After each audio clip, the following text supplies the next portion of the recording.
Tonight, not backing down. The Prime Minister comes out swinging against Donald Trump. BC budget. The province balloons the deficit to deal with the tariff threats. And being restored. The city of Fort St. John recovering from a cyber attack.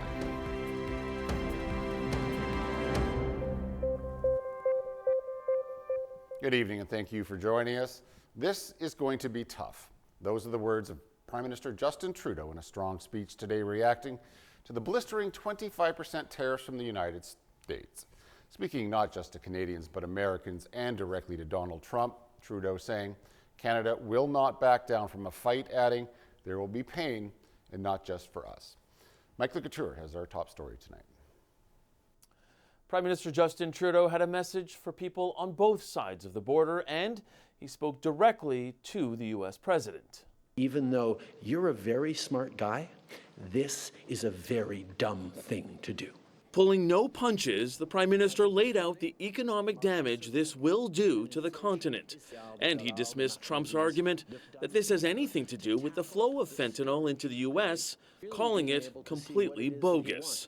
So we actually have to fold back on the one thing he has said repeatedly, that what he wants is to see a total collapse of the Canadian economy,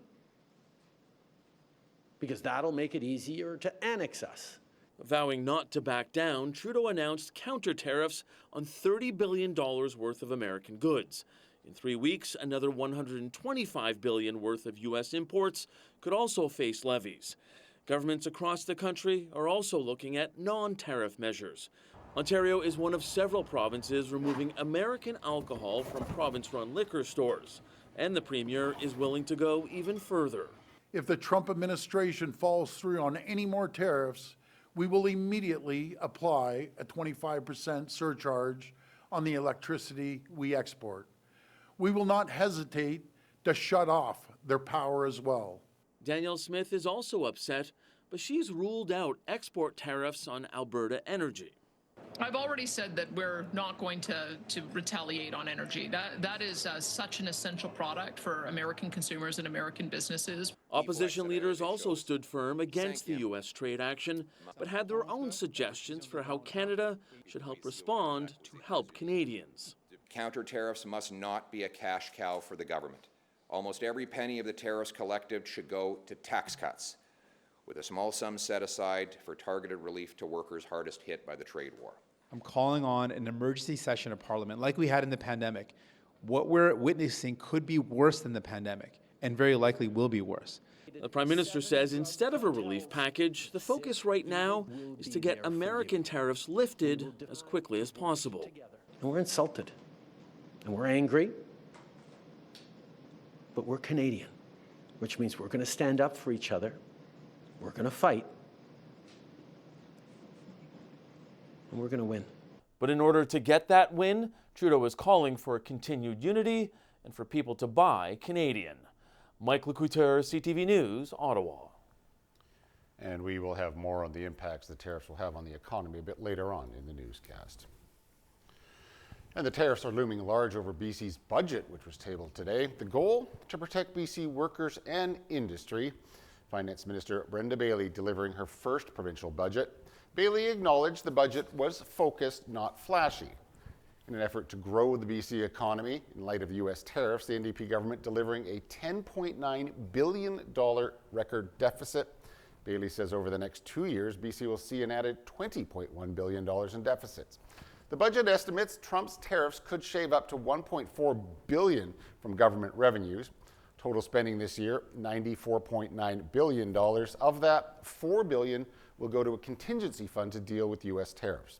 The government announcing a temporary pause on hiring for the BC Civil Service to save taxpayer dollars, and the province is putting up about $15 billion in capital funding per year, much of that going to new and expanded schools and hospitals that are already in the pipeline. Now, on the operating side, there's $7.7 billion in new spending over 3 years. $4.2 billion of that going to health, mental health, and addictions. The government says that's in response to the growing demand for health care services, improved access to primary care, continue hiring healthcare workers, and reducing wait times in emergency departments. The province is also spending $410 million this year on a new $110 ICBC rebate for drivers, and it's also putting up $3.7 million or $370 million for rent subsidies to low-income British Columbians. Well, to local news now, services are starting to come back online in Fort St. John following last week's cyber attack on City Hall. The city releasing an update informing residents that email services have now been restored. They can now process all payments and receivables. Telephone service, including the 311 line for reporting problems, has also been restored. The city officials confirm there's no word on the source of the attack as of yet and whether any personal information has been breached. The city is still looking into what or if anything was accessed. The focus remains on front-end user experience, with the back-end server issues taking longer to resolve. There's currently no timeline as to when the system will be fully restored. Another update is expected sometime later this week.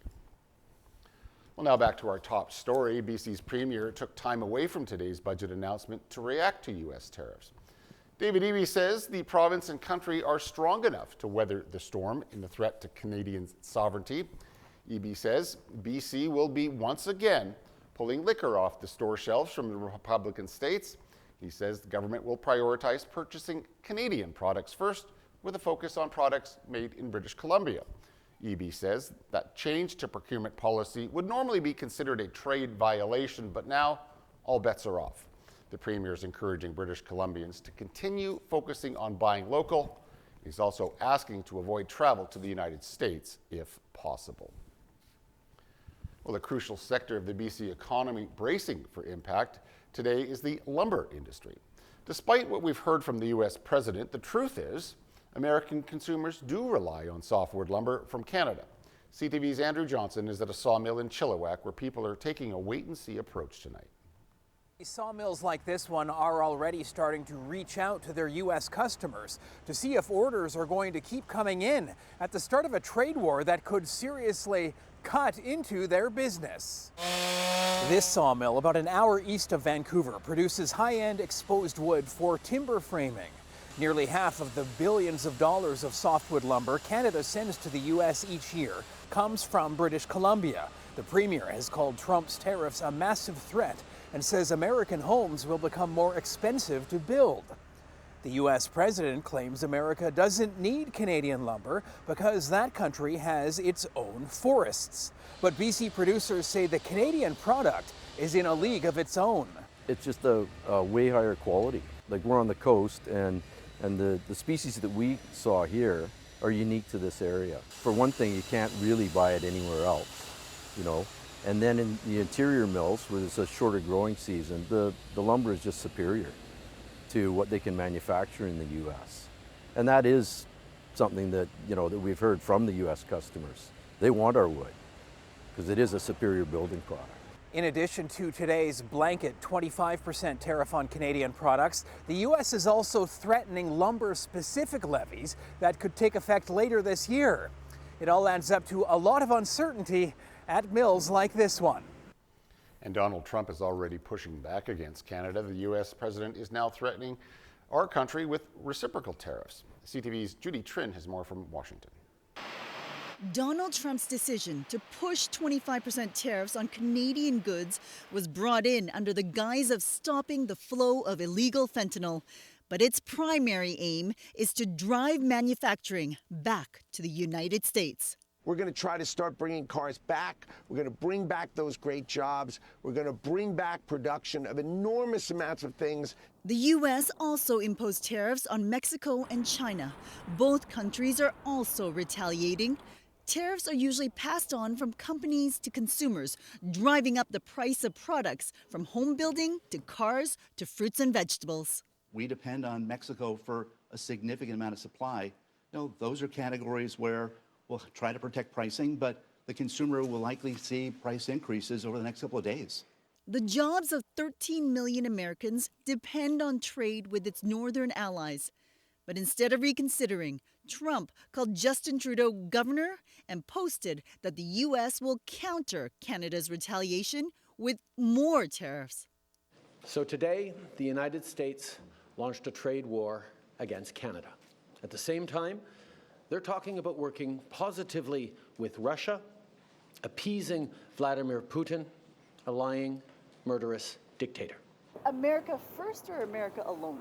This trade lobbyist says the Trump administration may be improving its relationship with Russia to get through this. You will see the return to markets in the United States, undoubtedly, of all of those companies that face sanctions after Russia's invasion of Ukraine in 2022. Late Tuesday afternoon, the Commerce Secretary said after speaking to several Canadian and Mexican officials all day that the president was reconsidering the tariff policy and thinking about meeting Canada and Mexico somewhere, quote, in the middle. What that means is left to be seen. Judy Trin, CTV News, Washington.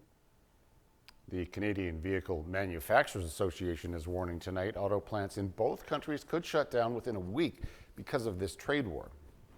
It weighs on all of us. My wife also works here too, so it's all our eggs are in this basket. Roughly 125,000 people across Canada are directly employed in the auto industry. In Windsor, Ontario, auto parts crossed the border into Detroit multiple times during the car manufacturing process. President Trump has said tariffs would be applied to each of those crossings. Canada's automotive industry contributes more than $19 billion to our country's GDP, with an annual revenue of $100 million. Well, Ottawa is promising to help Canadians because everything we send to the United States, as you know, will be hit with tariffs. CTV's Rachel Aiello breaks down the impact to Canadians, and it's not pretty. With both the U.S. and Canadian governments imposing tariffs, which are a tax on imported goods, consumers on both sides of the border will be paying more. Trump's 25% tariffs make Canadian products going into the U.S. more expensive. This will hurt homegrown businesses who export, but also everyday Americans, as U.S. companies that buy Canadian will be paying more, and they'll then have to decide if they can afford to absorb the cost or pass it down to consumers. It goes both ways, though. Canada's retaliation targets key U.S. sectors, but consumers on this side of the border will see prices rise. Among what the trade war is making cost more, your morning coffee or orange juice, the ingredients that make meals taste better, such as butter and spices, as well as the appliances that you cook them in. Cocktail essentials such as liquor and bitters, shampoo, deodorant, underwear, and the clothing you put on top. Plus, handbags, helmets, and home building materials. Federal officials say these items were chosen to minimize the cost on this side of the border, as there are made-in-Canada alternatives. And this is just phase one. Canada plans to impose another round of tariffs on U.S. products in 21 days. That list is expected to include cars, boats, steel, and aluminum. And the stock market sliding as Donald Trump's trade war heats up. I think the tariff scenario is definitively an inflationary aspect to what can happen within the economy. Markets tumbling this morning with growing uncertainty over the global impact from tariffs. At one point, the Dow Jones falling by 670 points. And it follows a sell-off on Wall Street yesterday. The drop continued in Asia, where China has escalated retaliation against the U.S. European markets approached record high yesterday. That was boosted by defense stocks. However, it didn't last long. And as we just mentioned, China is also retaliating against the U.S. today. The United States has now doubled its tariffs on imports from China to 20%. Beijing is responding by imposing tariffs of up to 15% on U.S. farm products. Those are scheduled to take effect on Monday. China also putting new restrictions on firms doing business with the United States. And other countries are also planning to fight back. The president of Mexico vowing retaliation against Trump's trade war. Hemos decidido responder con medidas arancelarias. Mexican President Claudia Sheinbaum says she will announce retaliatory tariffs against the U.S. on Sunday. She adds there's no justification for Trump's actions. And U.S. President Donald Trump will speak in front of Congress tonight. He's been doing that since taking office. Trump returned to the White House on January 20th and has made changes using unprecedented executive power. He started a trade war with Canada, Mexico, and China, and now he's negotiating an end to the Russian invasion of Ukraine without input from Ukraine. He'll put Elon Musk in charge of cutting government spending, resulting in drastic cuts to the civil service and international aid. And while Trump has been testing the limits of executive authority, he will now need Congress to deliver tax cuts and other key aspects of his agenda. All right, please stay tuned. I'll be right back with a look at weather, but as we head to break, here's a look at today's closing market numbers.